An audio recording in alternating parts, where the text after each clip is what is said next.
Hey, what's up, everybody? Welcome back to another episode of the Bright Ideas Podcast. I am your host, Trent Deersmith, and this is the podcast where we shine a light on what is working in e-commerce today. And on the show with me today is a fellow who you can see on the screen, sharing the screen with me, by the name of Tyler Sullivan, or Sully as people call him. He is the founder of BombTech Golf, an e-commerce store with over $15 million sold online since 2012, which is one hell of an accomplishment. And he believes the best way to run a profitable e-commerce business is to have real conversations with customers and potential customers at scale. He is hyper-focused on customer experience and operating a lean business that doesn't just drive revenue, but drives serious profit and cash flow. Two words near and dear to my heart. So, Sully, welcome to the show. Thank you for having me. Glad to be here. So let's start off with, I just read your bio there, but I always like to start off the show with the simple question of who are you and what do you do, kind of in your own words. Such a deep question for me. Well, right now I run an e-com brand, BombTech Golf. That's my main business since 2012. We sell premium golf clubs direct consumer with Facebook and Instagram. And since that success, we started helping other e-com brands, mostly seven-figure brands, profit more with email. Okay. That's it. And let's talk about a success metric. So the audience, maybe if folks are golfers, they already know who you are. But in the off chance that they are not, where are you in terms of revenue in the last year? Yeah, so we've been switching up our models quite a bit for maximum profit and cash flow, but we've been hovering between 4 and 6 million depending on what we're launching. We really live and die by the launch, and this year in particular I've pivoted to higher prices, more premium products, and overall not worrying about revenue, just worrying about cash in bank, and that's kept me sane. But every year, we try to hit, if top line revenue, at least 4 million.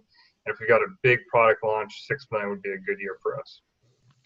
So let's talk about those product launches for a little bit. And I'm going to divert just a little from how we planned this out in the pre-interview, because I don't know if we're talking about those a lot later on. And I think it's important that we dive down into that rabbit hole just a little bit. So I'm pretty familiar with product launches. I do them twice a year for a digital product that I sell. But I'm not sure that I maybe understand how you might run a product launch. So I'm very interested in hearing how you do that. So it's been a evolving thing. I would say 2 years ago when we first did a launch, we didn't really hype it enough. And I would be working on the product, we'd get the content made, the videos, the copy, and then we would just be like, with one email, here it is. And it was like, okay, that did well because we've got a loyal customer base, we've got a big following, we'd post on social media, and then we'd run them in ads, right? So we'd have this bump, and then it would trickle off, and we try to make it as evergreen as possible.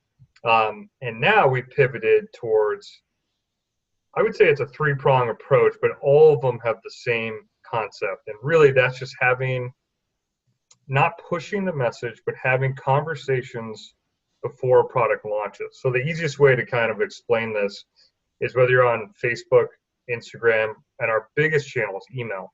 Mm-hmm. We start to have the conversation with our current customers and potential customers about 2 to 3 weeks before a launch even happens.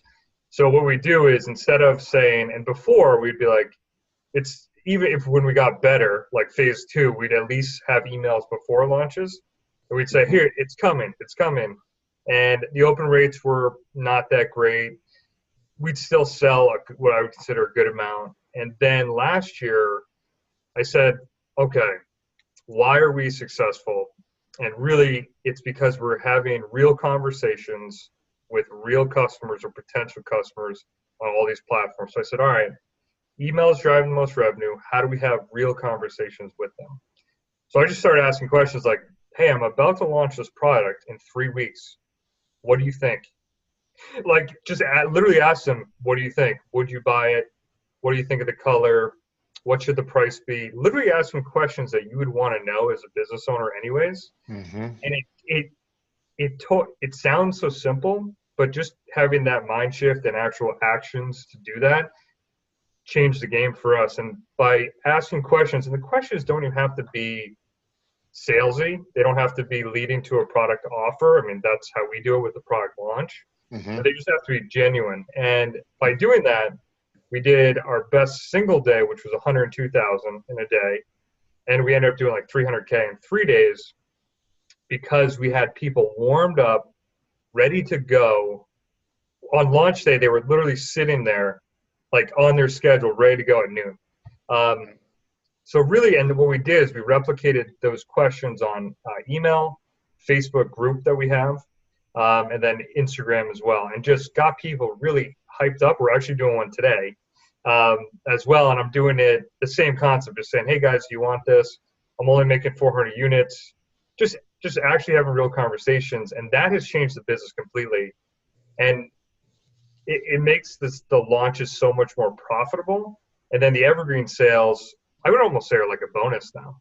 So we're not relying on so much paid ads, and we're more profitable, higher margin, and people are more excited and more engaged on our customer list too. So there's a lot of benefits to making that overall just conceptual change of engaging, getting people excited for it, you know?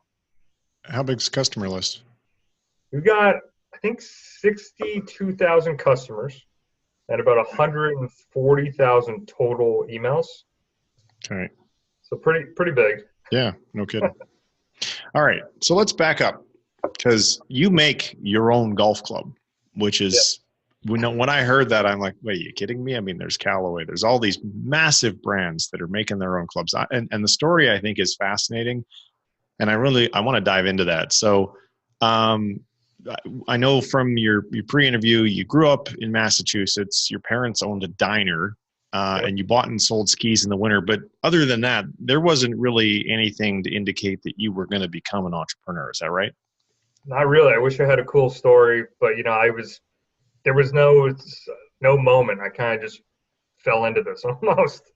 All right. So then you go to school, you get a career, you're doing your thing, and right. What was the last job that you had before you started your bomb tech? Yeah, so I was in sales for like 10 years. I would say that was my one skill set, was I could sell and close. And I had switched from a pharmaceutical job that had layoffs every year. And because I was like, I'm going to get this really secure job. So I got a job in Vermont, local company that had never had a layoff. I was feeling really good. I was getting, making over 6 figures. And then I had a new boss come in. And he was with me for like 4 months before he came to me. And I just found out my wife was pregnant, and it was the week before Thanksgiving. He calls me to a meeting, goes, today's your last day, and your last paycheck's last week. And so he ended up firing me, and I told him, well, let me get some water so I don't knock you out. And so I got some water, composed myself, ended up getting paid my commissions. And this is when Bomb Tech was just a side hustle. I was doing like 14, 15K a month, which sounded like a lot, but I had no money in the bank. And I came home early from work, and my wife is like, what are you doing? Because I was never home early, an hour commute. And she's like, what are you going to do? She's like, you're going to give Bomb Tech a run or what? And so she was super supportive, and it's really a reason we were successful. And that was a kick in the butt and realization that, like, I got to live my own life. And it was probably the hardest year ever to make that transition from cush job, side hustle, to actually figuring out how to run, grow, and profit from your own e-com brand. But it's the best thing that ever happened.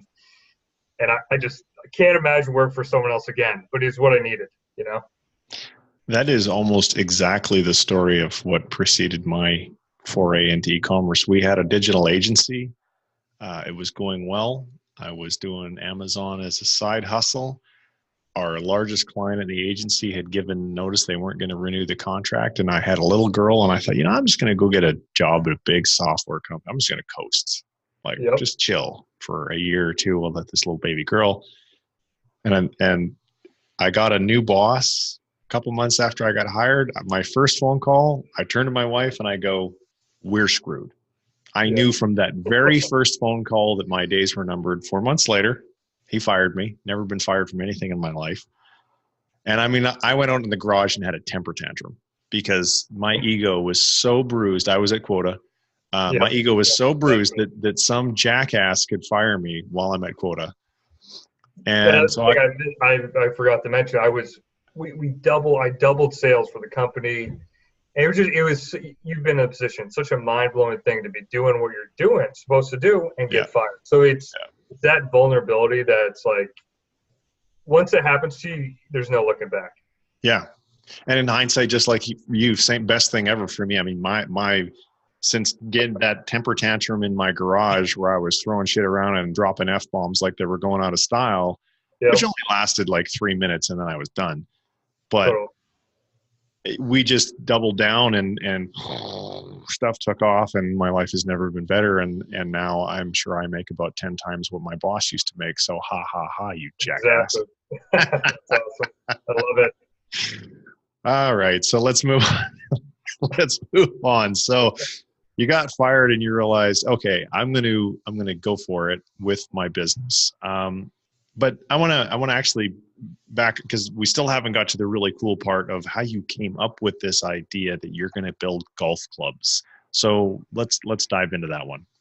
Yeah. So I was attempting, this was years before my firing, attempting to compete in World Long Drive, which is like the home run derby of golf. And I was pretty strong, was weightlifting and stuff. And my buddy is like, hey, you want to go try out for this long drive contest? I was like, dude, I haven't swung golf club in years. So I used to play a lot when I was really young. And I went, qualified, I hit like 340 that day. And then I started training for it. I was hitting at 360 yards, which actually wasn't that good because the guys were out driving me by 40 yards. And I just became obsessed with golf, literally obsessed. And at one point, I had 40 different drivers in my golf bag. And people thought I was really weird, which I was. I would go to the local driving range, and I would just be swinging driver for hours as hard as I could. And because I was building these really unique clubs you couldn't get on the market, they were like on the mainstream, like 4-degree heads, 4-foot-long shafts. I was sourcing different small company components, and a local club fitter was building, essentially assembling the clubs for me. And then I started breaking all of them. And it wasn't from my pure power, which I wish it was. It was from his inability to actually assemble them properly. And then I said, you know what, just because I didn't have the money and I wanted to keep competing, I had to learn how to assemble my own. So I started making some, and then some of my buddies were like, dude, what kind of driver is that? And I was like, well, I built it, it's like, I don't know, it's a long drive club. They're like, make me one. I was like, okay. So I sold one. I was like, that's cool. I made a website, world's worst website ever made, had cartoon characters flexing with golf clubs breaking, and sold nothing off of it. And 6 months later, I'll never forget the moment. This was not my brand yet. I was on Wix platform, which was better than what I was on before. And I was on my boat. And this is not a yacht. This is just my boat on Lake Champlain in Vermont. And I hear this ding coming on my phone. I'm like, okay, I got an email, no big deal. And it was my first ever sale of something online with, e-commerce. And that blew my mind because I was on a boat and just made money. So I said, I need to do more of that. So from there, I sold it was so minimal. It was like a couple grand in a year. And I was having beers with my buddy from college, from UVM, which I'm 10 minutes away from. And I go, dude, I'm starting to sell these clubs, but the manufacturers are having issues, and they're small quantities. We're having issues with they're sold out of this, sold out of that, or this is breaking. I go, I just want to make my own brand. And my buddy, we were at frat brothers together at school. He's like, dude, you're way too dumb. How are you going to design a club? I go, that's true. But my local college has a engineering program every year you can apply to called the Capstone. And they have it. I've been doing it for 7 years now. And you get to work with a group of students. So I took a 100% gamble, applied, had a group of students and we worked together for a year to design what would become our dual cavity driver. And I took a huge risk, cashed out my 401k for my pharmaceutical sales job, had this club made, and ended up working out. But it was kind of a big risk move. And from there, we started our own brand and was able to sell pre-orders without even having product. And it was kind of crazy to think about now. Yeah, no kidding. Like I just would never think of from the science, the engineering, the technology that goes into a club head, and knowing that you're competing against Callaway and a million other brands. Like, you got to literally be the only guy on planet Earth who thought, oh yeah, I can do that. Well, I didn't see, that's the thing. I didn't have any angle of like, I'm going to start and grow this big brand. Like, I was just doing it truly because I freaking loved it. Like, I had no expectations, and this was like 2012, where like Shopify wasn't really easy and as known, and Amazon wasn't like people weren't like telling you could get rich online. So when I was doing, I was just like documenting what I was doing on Facebook. I was just doing because I thought this was cool. And then when I started selling them, I was like, this is really cool. Let's keep doing more of this. And it was just that simple and really naive of me. I think that's what the beauty was. I didn't have a number in my mind. I just wanted to do it. And I was super passionate, which I think showed to the audience. And I got real engagement and real followers that loved it. Because I had no money, no objectives. Just wanted to make a cool ass driver. That was it. So what did the first one look like? And so it was, that was actually one of our best selling products. It was these massive cavities, which essentially break up airflow. It's called the Grenade, with a bright green shaft. I mean, it was unique. It was super loud as well. Since then, we've changed many things, but it stuck out. People loved it. And the best thing, and this is again an accident, people would see green shafts just where people golf and be like, is that a bomb tech? So that was one of those things where I just wanted to make it cool. And then it turned into a thing just because I didn't have an end goal in mind. I just want to make something awesome that I like. Nice. All right, let's talk about some milestones, big leaps, big drops. Run us through the first couple of years, kind of revenue, how fast did it grow, and what were some of the things that you were doing to make it grow? Yeah, I'm a slow learner for sure. So I went from like my first year with our own product, I did 100K, then we did 400K. And that first leap was because of Facebook video. This is back when Facebook had, 100% reach, or, organic reach was higher.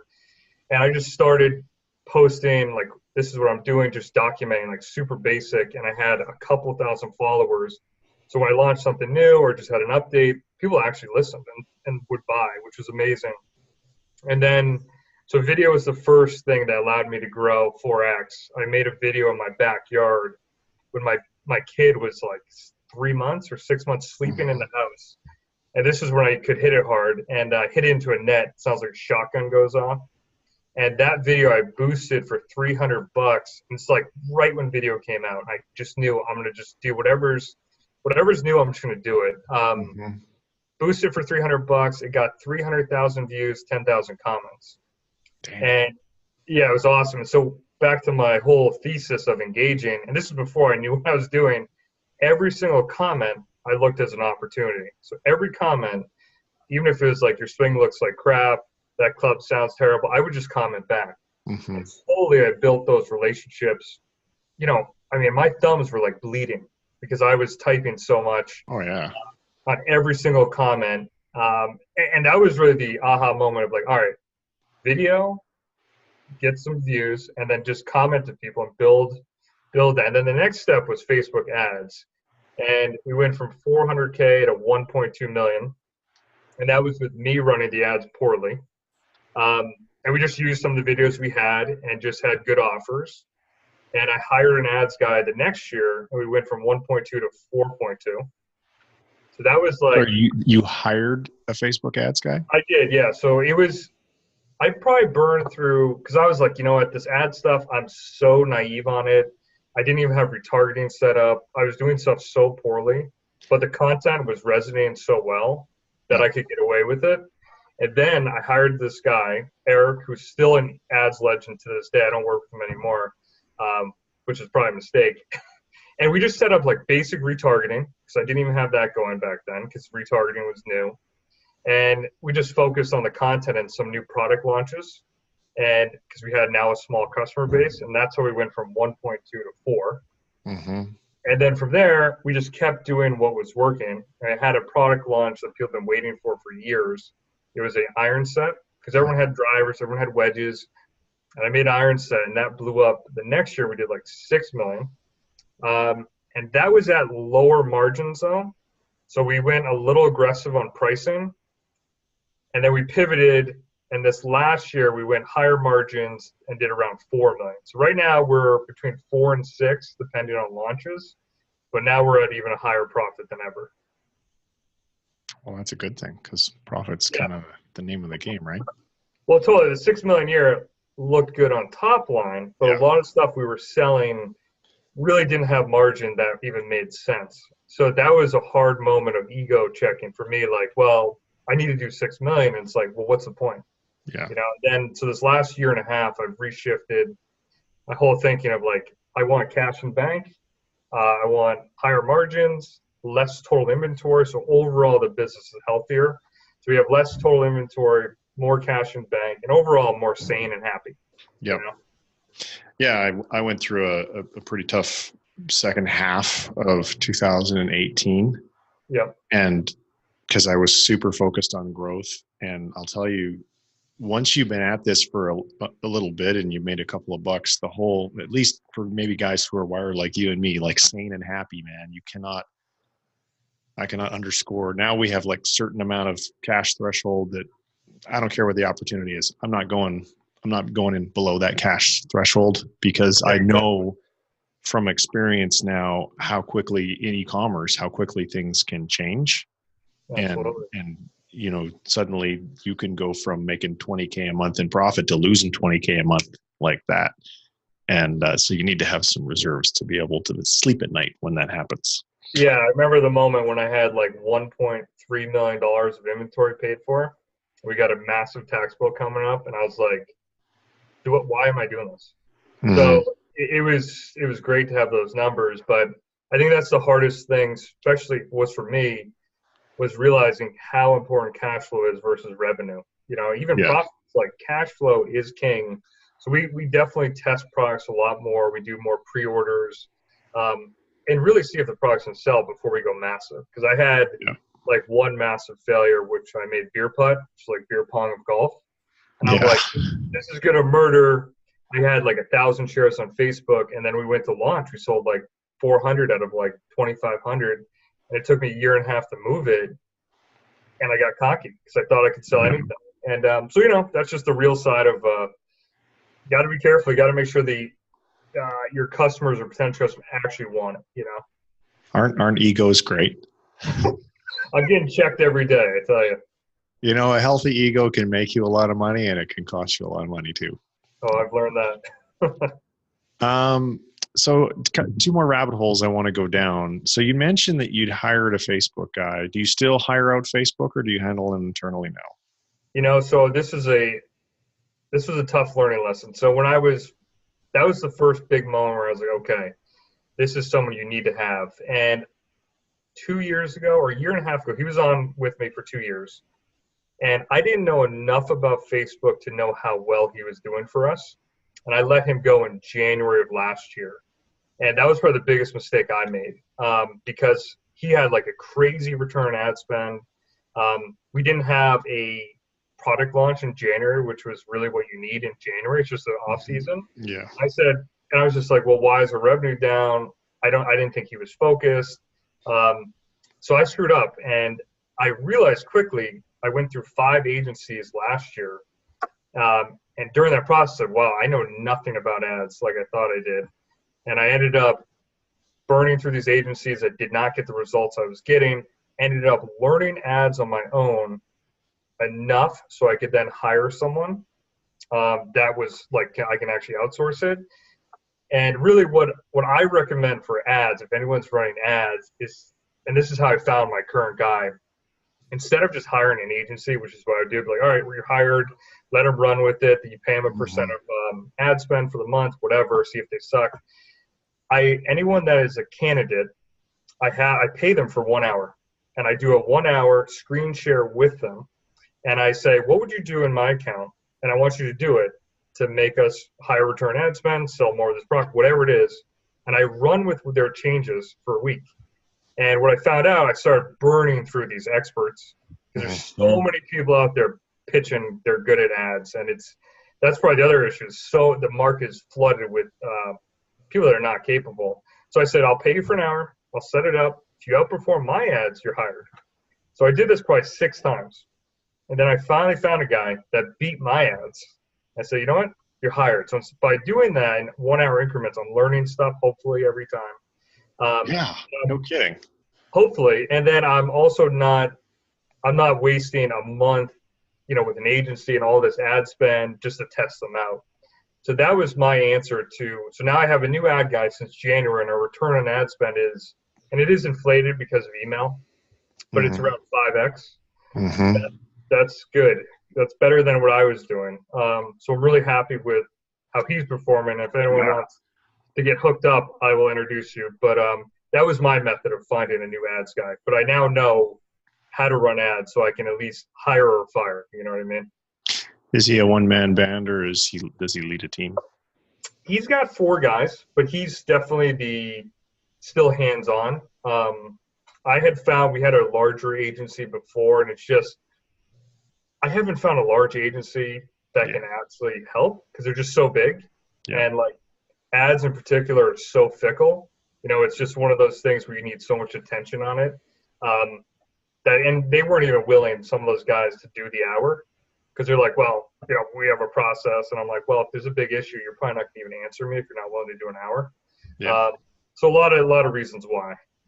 I love that. I'm absolutely going to rip that strategy off if that's okay. Oh, please do. Yeah. It saved me a lot of time and money to around or whatever it was. Yeah, no kidding. And then the other rabbit hole I wanted to go down, let's see if I can remember it now. So it was Facebook and video. So I am really focused on video this year. And so naturally I've been pulling up your YouTube channel because you talked about video, and I see that you have hardly any subscribers. So you're not using YouTube? Not really. So video is definitely important. Let me just visual space. Yeah, YouTube really, we just did, I'm not usually a super data guy. I don't really go too deep in analytics, which is probably a failure of mine, but usually I know when stuff moves the needle or not. Yeah. And it's where you use the video. And for us, YouTube, for whatever reason, has not got the clicks, the revenue. It just doesn't move the needle for us. We got to a point where we were posting 2 YouTube videos a day. Yeah. And saw no movement. I said, we're going to go all in. And we did that for a couple months and just saw no traction. So all of our video, typically now I'm going Facebook Live. Facebook and Instagram Live is actually outperforming any kind of, produced video for us. We will do produced videos. Actually, the office I share, he's a video guy. He does all my videos. But those are produced videos for the product pages, right? They're not like a YouTube vlog or some type of behind the scenes. But today, after we get done with this, I'm gonna go Facebook Live, and those videos are straight up almost like my old school approach, where it's just me having a conversation, like Sully to my audience, hey guys, what's up? Think about launching this putter. Do you think we should launch it? This is what it looks like. What questions do you have? So basic, but people will it's pretty exciting when you have our Facebook Live and people are just peppering you with questions or saying what's up. And I shout out every single person, yo, Mike, Jim, whoever it is. I just say, hey, what's up? And that really goes back to my whole premise of having conversations at scale. And on YouTube, we can post a video. We attempted to make viral videos, and it would get 200 views, 2 likes. And I was and I actually had a video guy on staff last year who's no longer with us because we were going so hard on video and it didn't move the needle. So your Facebook Lives, do you pre-announce them to the list? We're going to hold live Friday at 3:00, or do you just turn the light on and go? I've been mostly going groups to live. So that's been my big key secret here for me is it's not just Facebook, it's the group. It's the group association with the page. So we got 115,000 fans on our Facebook page, which gets no reach, right? Yeah, nothing. Nothing. And that was what made me all my money. So it's crazy to say that. But now we have 3 groups I've got an owners group, people that bought my product. We've got a general Bomb Tech Golf group, and then I've got an academy, which is lessons. And those groups and the smaller ones, like I'm trying to keep them small by design. Yeah. The owners group is probably worth 100x in terms of revenue what the big Facebook page is, because I spend most of my day, I don't work a ton, but when I do, I just engage with our owners group and just say, hey guys, what's up? How's your day going? You play, like, just seems so basic, but that interaction, when I have something launched, people are ready, they're excited, they know who I am. It's building a personal brand, and I still have the reach without making it too big. So you're going live in your groups? I'll go live in the groups, or sometimes I'll go live on the page and share it to the group as I'm live. So either of those methods, I'm not really too technical, like how do I do it? It's just, I got to get it in front of those guys. Those are the people. It doesn't matter if I'm in the group or on the page, as long as it's in the group. So regarding YouTube, much like you, and take this for whatever it's worth. So I did over 100 videos and I got a small amount of traction. And then I interviewed a guy on my podcast by the name of Tim Schmoyer, who's YouTube. Yeah, I followed him. Yeah. And after the interview, I realized how I was doing YouTube wrong. Okay. And so I hired Tim for an hour for $450 or whatever it was. Yep. And in looking, and I'm not a YouTube expert. I have had an hour of consulting with Tim, and I've now hired an editor. Just in looking at your titles, you're doing it wrong. And that's what you were doing, what I was doing. You were making videos that you thought would be cool, or I was answering questions. The key is YouTube's a search engine. So if you're not targeting phrases that people are searching for, your videos are unlikely to be found when you don't have much of a channel. Now, when you have a big channel, then you can start doing all sorts of crazy ass stuff because you've got a big channel and they're just going to click on your videos. And Tim is a big advocate. I've interviewed two guys, Justin, the Primal Video, and his channel is growing even faster than Tim's. Same thing. If you go to Primal Video and you look at their titles, every single video title is a keyword phrase that people are searching for, and he's growing like freaking crazy. Yeah, I mean, that's the thing. If there's that's my big frustration. It's like, unless there's a real lever or way to do it, and I have not found that out with YouTube. And really, to your point, finding experts in the space is where I spend a lot of my time. Yeah. And it's like, I did talk to Tim once, but I didn't schedule a call. I'll definitely do that, though. That's why I do the podcast, to be honest with you. I get to meet really cool people, and the benefits to my business, or whether anyone ever listens to my show, is kind of like a side effect. Right. That's awesome. So start us. You don't have a podcast, do you?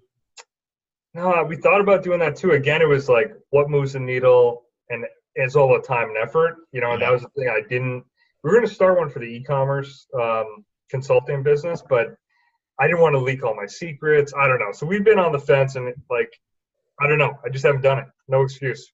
So the one thing, so I'm 8 years in and hundreds of episodes, and my business is, the podcast has impacted my business more than anything I've done. Yeah. And it's the greatest networking tool on planet Earth. Totally. Yeah. And from a consumption perspective, what other type of media can people listen to while they're running, driving, doing whatever, and they'll stay engaged with you for a long time, and they'll come to really feel an affinity for you, or the opposite, they'll come to hate you and stop listening to your show or whatever. Right. But anyway, not probably the greatest conversation for our interview right now. Happy to discuss that off camera afterwards. Sure. But I'm obviously a pretty big fan of podcasts. Okay. So let's talk about biggest challenges at any point in the journey. And I know we talked about a number of these in the pre-interview. So if you don't remember any of those notes, I can remind you. But what comes to mind? Yeah, I think I touched on it a little bit, but the biggest challenge was probably the year we did the most revenue. And there was two challenges, I think. Number one was realization of cash flow. We weren't in a bad position, but it just got to a point where I didn't really understand how cash flow really is what you need to run a successful business, because I got to a point where I was like, we just need to make more. And we had tax bills due. And it was just kind of a moment of like, okay, well, how does that really, what's the point of all this stuff if I'm not making money, right? Like if I'm not able to spend it, like I was rich on paper, I guess is the best way to put it. Yeah. That was the big aha moment in terms of like, all right, inventory is my make or break. So I need to not be cocky, take a step back, and try to at least predict the best that I can so that I'm more sane. We've got a better method for selling. So that was the moment of like, all right, we need to look at this because we're spending a lot of money. So now we do pre-orders. Our solution was let's do pre-orders to test the market. So like, for example, we've got lefty wedges, which we have a ton of lefties that comment on our page and all this stuff. And they like, oh, you guys should die, like all this stuff. They're our number one hater. And which it is what it is. So I said, you know what? Instead of making, let's say, 2,000 lefty wedge sets and being tied up on cash, I said I'll make 300, but I'm launching a pre-order now to get the money up front. And of 300, I expected to sell 50, to be honest. We sold 115, so not a success, but I already made all my money back. Yeah.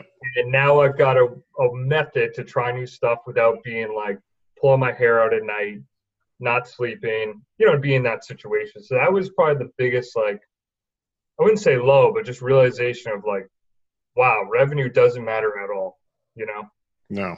Yeah. Have you ever heard the phrase, revenue is vanity, profit is sanity, and cash flow is king? Well, I haven't heard the cash flow is king part. I've heard the first part.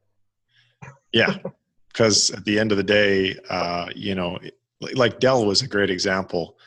They ran at a loss on the P&L for many, many years, but because they would receive payment from their customer before they would pay their suppliers, they would generate endless amounts of cash. And if you're generating cash, as you well know, it doesn't really matter what the P&L says. It only matters what the bank statement says. Totally. Yeah. So that was probably, I've been very fortunate. I haven't had like a big, oh shit moment where it's like, oh my God, we totally messed something up, which just the realization with that and maybe the one product that really did not go well. And that just stems from that same problem where just really being more careful, especially when you're growing. Like that was my big thing. I was just getting cocky and just felt like I could sell anything. Yeah. And that was, I think, a good humbling that wasn't so impactful. If I win like 10,000 of a certain driver or something that people didn't love, maybe. But no, so I've been very fortunate not to have any big, big screw ups yet. We'll see. Day's not over yet. Yeah, exactly.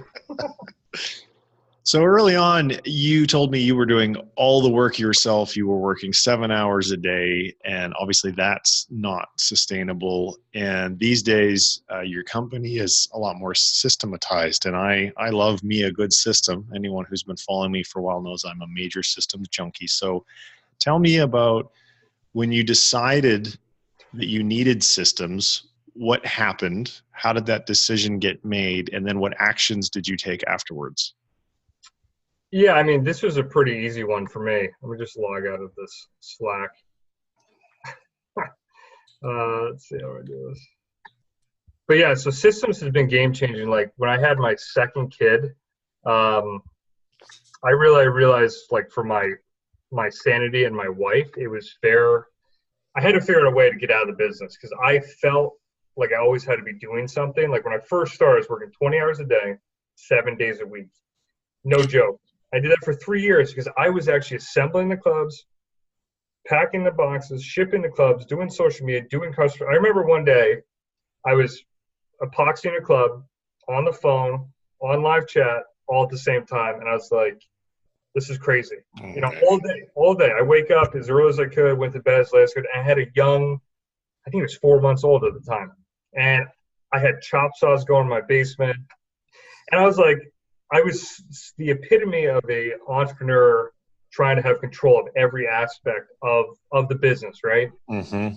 And I slowly, somehow, I don't know how, I just slowly started giving pieces of it away. So I stopped assembling clubs myself. We stopped doing custom clubs. We started doing more, keeping the quality high, but actually letting the experts assemble them. Yeah. And slowly started handing off customer service, then ads, and do all this stuff where I got to a point where I was like, okay, I'm working a normal schedule. This is good. This is healthy. We're still growing. And then this was the big aha moment in terms of like getting out of the business. So right before I had my second child, it was 6 weeks before. And I said, you know what? I'm going to take 6 weeks off. And I'm like, oh my God, sales are going to tank, whatever. So I took those 6 weeks off. What do you think happened to sales when I was off for 6 weeks? They went up. They went up. So I was like, oh my God, this is like, I've been literally, and I knew this was a problem, but I've just been doing things to keep me busy versus actually driving revenue, saving money, bettering customer experience. I was just doing busy work. So right now, I typically work like in the business 6 hours a week. And most of that time, I'm honestly researching, reading, and looking for that one or two, big opportunities that actually move the lever in a big way. And that's probably the hardest part and most, I wouldn't say frustrating, but you only need one good idea a year to have a big impact, right? Whereas before I'd be like rearranging stuff on the website, changing this logo color, making this piece of content, doing all this stuff that had no impact. So right now, doing 4 to 6 million a year, I've got 2 full-time customer service reps. They're in-house. They do all the emails and phone calls. I've got an ads guy. And then my partner in the agency we run does my emails. We got ads, email, and then 2 customer service guys in the fulfillment center, and that's it. So our overhead is like 1/5 of what it used to be because I had a big office. I had 6 guys on staff. I was doing all this stuff to feel busy. I had an indoor hitting bag simulator, like 50 grand simulator. So I thought we needed that. And I just leaned everything out. I said, okay, like, what life do I want to live? And that allowed me to have, like, on a bad day, like if you have a bad revenue day, it doesn't hurt me. It's not a big deal because our overhead's so low. And on those really good days, they're even better, So that has, so I do rent, like I'm in a $400 a month office space just to get out of the house. Yeah. To do podcasts and whatever else. My overhead is so low and there's no like fixed cost per se. It's all variable. And by doing that, I just live a much happier life, Hear, hear. So that 6 hours a week that you put in where you're researching and reading and looking for that one big idea, that's why you have a podcast. Right. You just interview 1 or 2 people a week. Yeah. And I love podcasts. I listen to them. I love being on them. I love interviewing. So that's been just finding the right niche that's going to have the biggest impact. Yeah. I know you're trying to sell me on this podcast. I'm in. I'm already sold, man. I'm ready. And then hire somebody to set it all up for you. Exactly. That's my breakdown point. I'm like, I don't know how to set this up. I quit, So let me do something that we didn't plan. I'm gonna ask you your advice on something. So I've been very successful in delegating myself out of my e-commerce business. I haven't worked in that business in an active capacity, and I was out within a year, and it continued to grow. But I did, one of the things I did wrong after I delegated myself out was there was some key numbers I didn't keep a close enough eye on. And that's why the sourcing agent that I'd replaced myself with, he started to slough off and I didn't notice because I wasn't paying close enough attention. And that was a big problem. Anyway, so now in my blog podcasts business, I pretty much run this all on my own. And now I'm getting to the point where it's making quite a bit of money. And I thought, I really should hire a full-time editor / administrative assistant, someone, so that all I'm doing is this, just talking on the mic, standing in front of the camera, producing the content, but everything else gets off my plate. And my intention was, because I've hired lots of people. I'm going to, write a job description. I'm going to put it on Indeed. I'm going to go to the marketing department of the local college because they're going to be graduating soon and say, this is what I've got, blah, blah, blah. And hope to hire someone in my own town so that they can come and, I've got this beautiful 2,500 square foot office, and I'm the only one in it. So Nice. we own the building, and that's why I Oh, have so cool. much space. Nice. Anyway, is there anything that in the search for that person, because your screen sharing idea was brilliant. I really liked it. If you were trying to solve that problem, because it's going to be a key person for me to help me run the content side of my business, what would you do? That's a good question.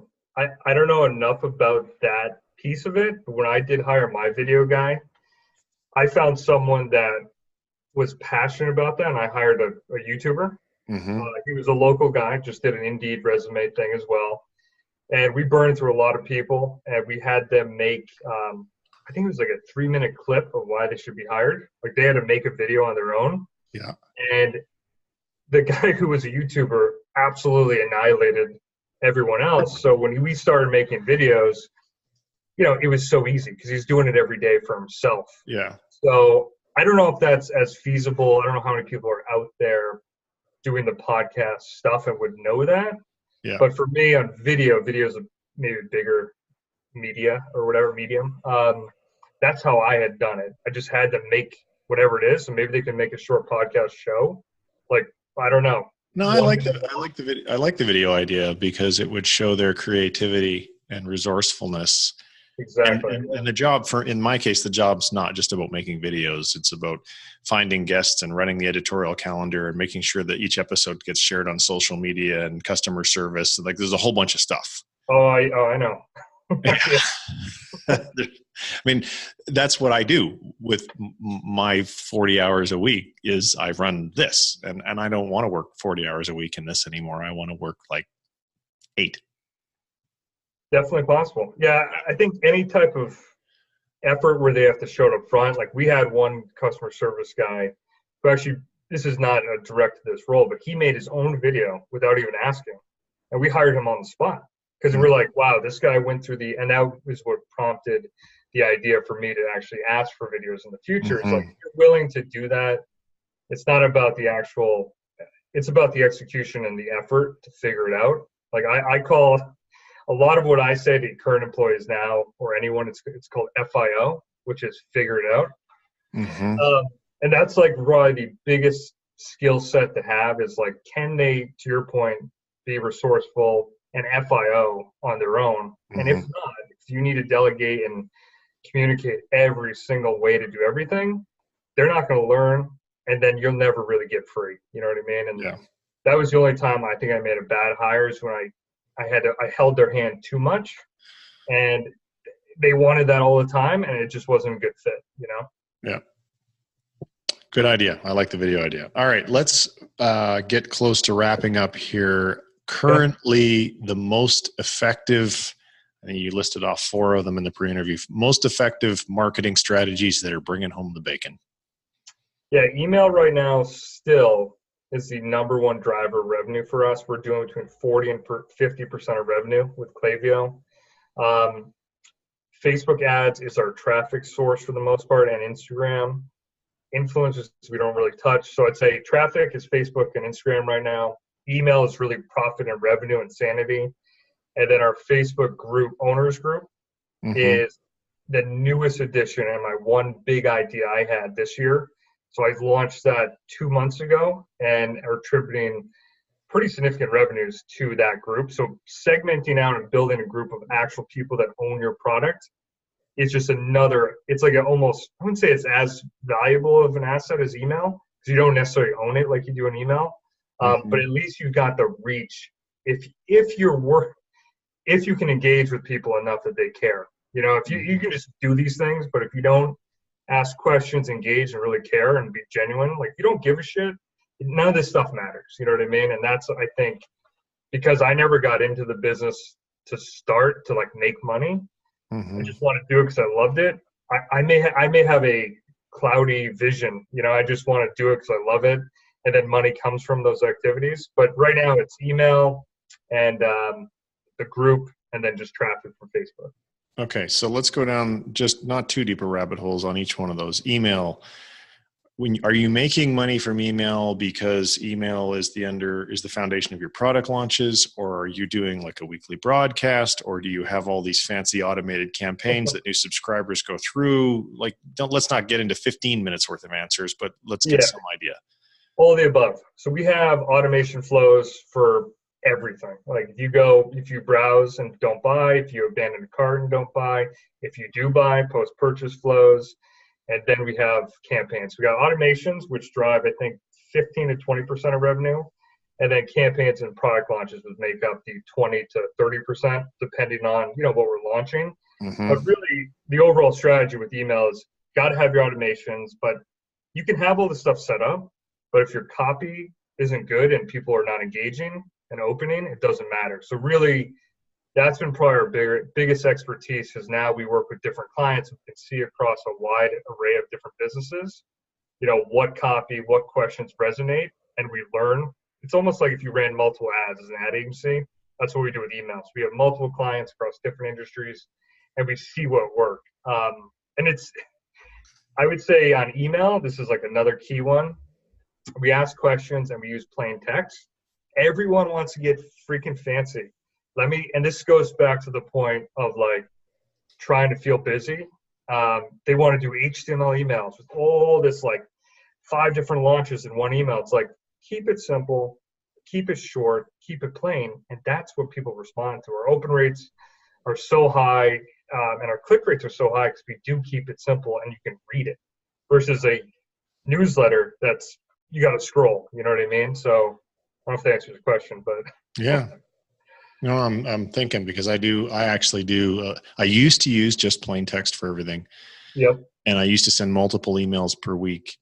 And now I just use one email newsletter broken down into sections that summarizes the content that I produced during that week and discussions that happened in my Facebook group.